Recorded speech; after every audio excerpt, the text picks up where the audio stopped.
If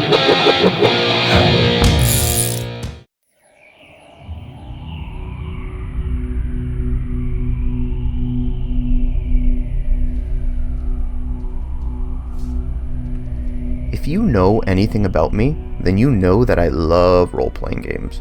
More specifically, I love role-playing games that deliberately go out of their way to emulate the look and the feel of the sort of role-playing experiences that were created in the late 90s. Games like Planescape Torment and Fallout.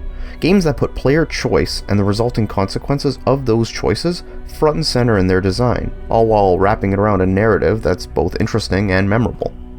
It's on this premise that the Age of Decadence sells itself on. And it was enough to get me on board and check it out. I mean, any game that boasts about detailed skill-based character systems and multiple methods of handling quests, as well as an emphasis on choice and consequences with extensive dialogue trees, is a surefire way to get my attention. The Age of Decadence was developed by Iron Tower Studios and released in 2015. It's a turn-based RPG in a post-apocalyptic world that looks like what would happen if Mad Max's setting was in the Roman Empire rather than 1980s Australia. But it's not a game about killing monsters and getting a bunch of sick loot. It's a game about dealing with other human beings who lie, cheat, and manipulate you, all while you try and make a name for yourself among the ashes of a shattered empire. I bought this game on a whim. It was heavily discounted on GOG one day and I thought, what the heck, the setting seems pretty neat and it's a hardcore RPG all about social interactions and dialogue checks, sign me up. And truthfully, I'm really glad that I took the gamble. Because if there was ever a game that delivered on its promises, then this is it. But it does so in a way that demands quite a bit of patience and willingness to deal with its rough edges. This isn't a game for everyone. Hell, I'd even go out of my way to say that this isn't even a game for a lot of RPG fans. But if you're the sort of person who yearns for some solid world building and thinks that Planescape Torment was wordy enough for your tastes, then the Age of Decadence may just be right up your alley. The game's setup is fairly basic. You're just a nobody with a character sheet that gets caught up in a big old quest, and it's up to you to see how the world turns out based on the decisions you make along the way. During character creation, you're asked to select a background, and this does far more than just add a little bit of flavor to your character. These backgrounds determine your starting relationships with a number of the game's factions, as well as the opening scenario you find yourself in. All new characters begin their adventures in the town of Terran, but everybody has a different reason for being there. And while the main plot doesn't change, how they set off on it does. For example, my first character was a grifter who began the game in a seedy tavern. He swindled a local trader by impersonating a lore master in order to appraise an ancient map that the merchant was hoping to give to the lord of the city as a gift. Getting his hands on that map started a chain reaction of events that led him to a journey across the continent in search of a sleeping power that may or may not have something to do with the end of the civilized world as everybody knew it. My second character, on the other hand, was an assassin who began the game in the same city, but as a member of the local chapter of the Assassin's Guild. She got her hands on the aforementioned MacGuffin by murdering the exact same traitor and taking it off of his corpse. One thing to keep in mind is that these backgrounds aren't character classes, despite how they may look on the character creation screen. While they recommend certain skills to focus on, you're free to ignore them entirely if you so choose, and build the character that you want to build. It's a bit of a trap for first-time players, though. At no point are you given any companions to flesh out your weaknesses and pass checks that your PC cannot as the game progresses. You go about the game entirely solo, and in staying true to their hardcore RPG tagline, it's very possible to create a character that can't complete the game due entirely to their skill spread. While I love the freedom that the devs have allotted, it's very much a two-edged sword, particularly as this game is pretty difficult at times, most notably with the combat. The combat in the Age of Decadence is brutal, unforgiving, and meaty enough to scratch the itch of any fan of tactics-based fighting systems. There is a plethora of different skills with synergy bonuses, attribute influences, and equipment combinations to allow plenty of experimentation in finding a style of combat that suits you.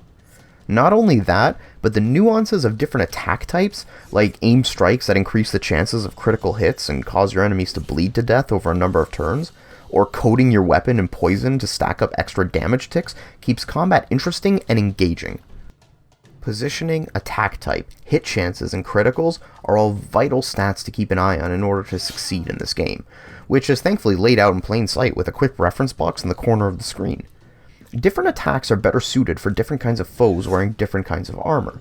Power attacks cause a lot more damage and cost extra action points, but they're easier to avoid by quick and nimble defenders. Fast attacks cause less damage, but are harder to avoid. Attacking a character's legs can cripple their movement. Attacking their head has a chance of knocking them out. Different kinds of weapons have unique attack types, such as flurry with daggers or impale with spears.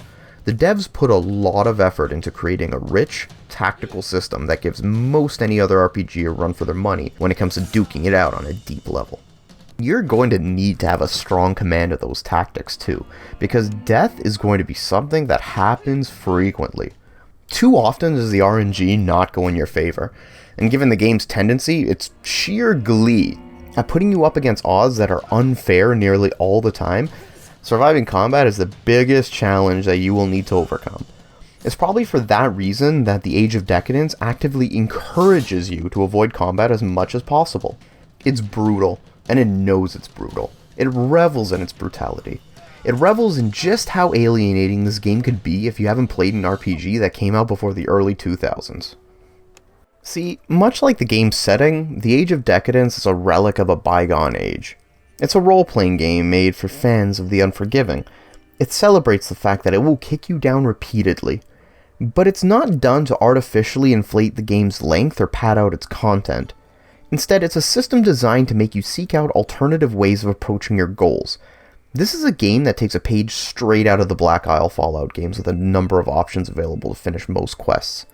The way you choose to build your character has consequences on the kind of experience that you're going to have, and the game makes no apologies for it.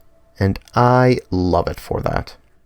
A single run through the game will net you no more than perhaps 30% of the total content packed into it. That means no single character can do all the things. You can't join multiple factions, or if you can, I haven't figured out how to do that yet.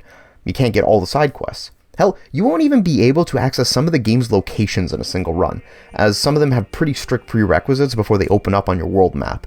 And even if they do open up on your world map, there's no guarantee that you have the skills required to unlock their secrets. There's a lot of exclusive content here, and that's chiefly because the game was designed from the ground up to be replayed multiple times. It's the only way you're ever going to get the big picture of what's going on in the world around you. While I admire the developer's wish to create something that offers a lot of replay value, I think that there's a certain section of the game's audience who may feel that those replays aren't worth their time, and a lot of that may have to do with some of the game's design choices that, as I said before, feel a bit antiquated. The inventory screen is clunky, and it's not very well laid out. In fact, it's nearly identical to the way the inventory was handled in Fallout 1 and 2. Items are tossed about in a vertical list without any real organization, which makes it a pain when you're trying to use your crafting or alchemy skills. While it's a system that's functional doesn't necessarily mean comfortable. Movement isn't too comfortable at times either. Too often was I at the mercy of a janky camera that had a tendency to hide itself in certain areas depending on how close to the game's objects I was. For instance, I'd find myself walking a bit too close to a certain building before the camera veered off and buried itself into nothingness. It's made even more awkward by the fact that there's no mini-map on the HUD, and that opening the area map, if there even is one since a lot of the smaller outlying areas don't have maps of their own, doesn't show your immediate position. Instead, the game favors a system where you can teleport to certain landmarks in a city after you've discovered their physical location. It took me a little while to get used to it, but getting lost is really easy to do at times, with similar looking buildings and no clear way of telling which ones are important and which ones aren't. You sort of can with object highlighting, but I really don't like the way it's done in Age of Decadence. This is very much a personal thing, but I would have much preferred to see text blocks or bright, vibrant color overlays rather than floating icons. But these are all issues that take some getting used to, and the more time you spend with the game, the less of a nuisance they become. Don't get me wrong, they're still issues. They're things that will probably get in the way of your enjoyment. But they're not issues big enough to turn the game into a chore, at least not for me. Especially if you find the story compelling enough to see to its conclusion, which I certainly did. But it did take me a while to get there. I think that the game is just alienating enough that it won't win any fans among a more casual audience. It's very brazen in its presentation. It's a good game, a very good game, but its quirks and its unforgiving nature make it something that will only really be enjoyed by die-hard enthusiasts of the genre. And even then, I think that your mileage may vary. I can see a large swath of RPG fans not giving it the time of day just because their first impression was a bad one. It almost happened to me.